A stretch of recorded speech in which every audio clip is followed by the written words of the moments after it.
Hello everyone, this is first video of 8th chapter. The name of the chapter is Dissolution of a Partnership Firm. Dissolution of a firm means business of the firm is discontinued, means the business is closed and the firm is wound up or dissolved. As a result, economic relationship among the partners ends. It is different from dissolution of partnership, which means change in the relationship among the partners, but the firm continues. देखिए dissolution of partnership firm का मतलब ये है कि हमने business बंद कर दिया है। इसके पहले जो चैप्टर्स हमने पढ़े हैं like reconstitution of partnership firm, admission of a new partner, retirement of a partner, death of a partner, उन चैप्टर्स में पार्टनर्स की रेशो में चेंज होता था, लेकिन बिजनेस जो है वो चलता रहता था। लेकिन यहाँ पे हम लोग बिजनेस को बंद कर रहे हैं।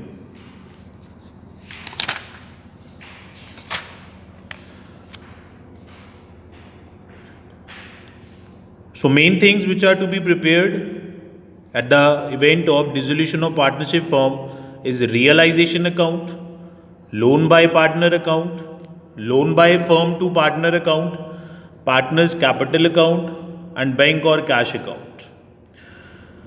Realization account. Realization account is prepared on the dissolution of the firm. The purpose of preparing this account is to close the books of account of the dissolved firm and determine gain or loss on the realization of assets and payment of liabilities. Realization account क्यों बनाया जाता है? As we have discussed, dissolution of partnership firm का मतलब है business बंद कर देना। तो जो भी हमारे पास बुक्स में बैलेंसेस अवेलेबल है, means balances of assets and liabilities, हमें उन्हें ख़त्म करना है और उसके बाद सारे एसेट्स को रियलाइज करना है जिसका जितना मिल जाए, और सारी लाइबिलिटीज़ पेमेंट करने के बाद ये चेक करना है कि हमें प्रॉफिट हुआ है या लॉस हुआ है। For that realisation account is prepared. This is the format of realisation account. सीधी बात करें तो सारे एसेट्स बैलेंस शीट के उठा के लेफ्ट साइड पे रखे जाते हैं, जिसकी एंट्री बनती है realisation account debit to all assets. Assets का बैलेंस डेबिट होता है, उनको ख़त्म करने के लिए क्रेडिट करेंगे। जो लाइबिलिटीज़ हैं उन्हें राइट साइड पे रखा जाएगा। एंट्री बनेगी liabilities account debit to realisation account. सारे एसेट्स नहीं लिए जाएंगे, कुछ एसेट्स जो हैं उनके सेपरेट अकाउंट्स बनेंगे एंड सिमिलरली सारी लाइबिलिटीज़ वाली आइटम नहीं ली जाएंगी, उनमें से कुछ आइटम्स को छोड़ दिया जाएगा and those items are assets not to be transferred, cash balance and bank balance. Cash balance and bank balance which is available on the asset side will not be transferred to realization account. Advertisement suspense, profit and loss debit balance, loan to partner, partners current और capital accounts. ये जो सारे balances हैं these will not be transferred to realization. Cash या bank का अलग से account बनेगा. Advertisement suspense will be directly transferred to partners capital और current. This is also directly transfer to partners capital और करंट। ये जो बैलेंसेज होंगे ये पार्टनर्स कैपिटल और करंट के ओपनिंग बैलेंसेज होंगे and loan to partner will be transfer to his capital account on the debit side. Liability side से कौन सी आइटम्स नहीं उठानी है? पार्टनर्स कैपिटल और करंट अकाउंट, इनका सेपरेट अकाउंट बनता है। General reserve will be directly distributed between partners capital, profit and loss credit balance and partners loan. There will be a separate account for partners loan. उसके अलावा बाकी जो सारी items हैं वो आप रियलाइजेशन में शिफ्ट करेंगे। डेटर्स जो है वो लेफ्ट साइड पे शिफ्ट किए जाएंगे और उनकी जो प्रोविजंस हैं वो राइट साइड पे शिफ्ट की जाएगी। It will be treated as a liability. Investment fluctuation reserve भी शिफ्ट किया जाएगा। वर्कमैन कंपेंसेशन रिजर्व, देखिए वर्कमैन कंपेंसेशन रिजर्व में there can be 3 conditions. Workman compensation reserve will be transferred only up to the amount of claim against it. अगर आपके पास liability side पे workman compensation reserve है, अगर तो उसके अगेंस्ट कोई क्लेम नहीं है, so that will be directly transferred to partners capital and distributed in their old profit sharing ratio.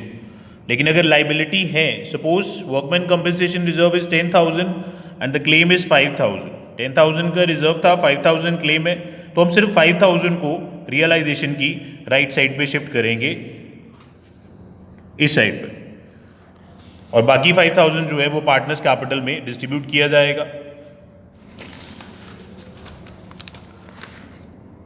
अगर रिजर्व 10,000 है और क्लेम भी 10,000 है तो सारे का सारा रिजर्व जो है वो रियलाइजेशन की राइट साइड पे शिफ्ट किया जाएगा। और अगर रिजर्व 10,000 है और उसका क्लेम 10,000 से ज़्यादा है तो भी सारे का सारा रिजर्व जो है वो रियलाइजेशन अकाउंट में शिफ्ट किया जाएगा। But in the event when there is no claim against workman compensation reserve, तो सारे का सारा रिजर्व जो है वो कैपिटल्स में डायरेक्टली डिस्ट्रीब्यूट कर दिया जाएगा। So this is your realisation account. सारे एसेट्स लेफ्ट साइड पे, सारी लाइबिलिटीज राइट साइड पे। जो चीज़ें नहीं ट्रांसफर करनी है वो हम डिस्कस कर चुके हैं।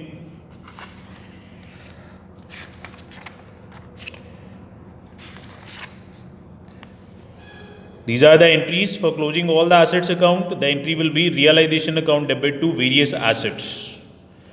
And for closing all the liabilities, the entry will be liabilities account debit to realization account. After transferring all the assets and liabilities to realization, जो भी पेमेंट्स आएंगी, जो भी एसेट को सेल करने से हमारे पास कैश आएगा, the entry will be cash और bank account debit to realisation. And if an asset is taken by partner, the entry will be concerned partner's capital account debit to realization. Whenever an asset is given to a creditor towards payment of his dues, अगर किसी asset के against कोई liability set off हो जाती है तो उसकी कोई एंट्री नहीं होगी.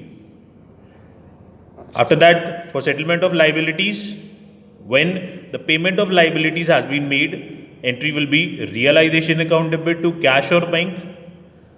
And if a partner agrees to settle a liability, तो वही पैसे हमें पार्टनर को देने हैं. Entry will be realisation account debit to concern partners capital account.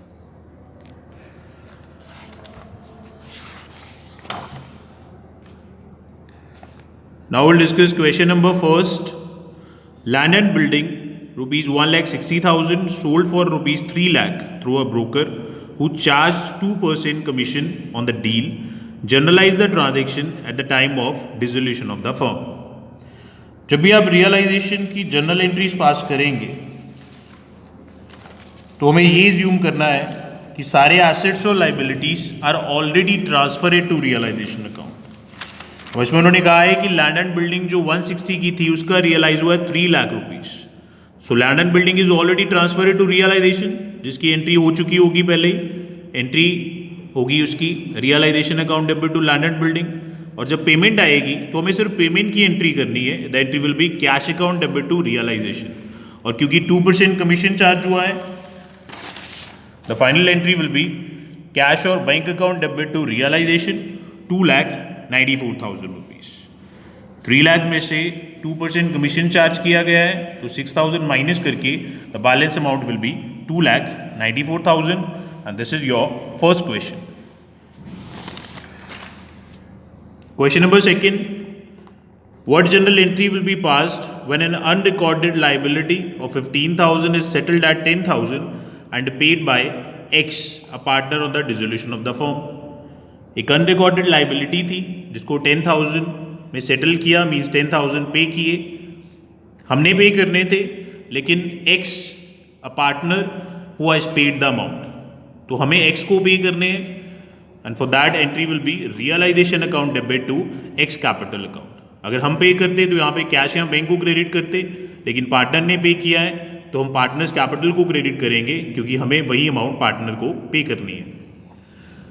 What general entry will be passed when a machine having a book value of 15,000 is given to Rakesh, a creditor, of 22,000 and agreed valuation of 12,000 toward partial payment of his dues? तो एक machine थी जिसकी value 15,000 है, राकेश को हमने 22,000 देने थे, तो 15,000 वाली मशीनरी 12,000 में हमने उसको दे दी, जिससे उसके 22,000 में से 12,000 कवर हो गए और rest of the payment is made in cash. 22 देने थे, 12,000 में वो मशीनरी ले गया 12,000 की वैल्यू करके. रिमेनिंग 10,000 की एंट्री होगी realisation account debit to cash और bank account 10,000 rupees. So this is your second question. Thank you.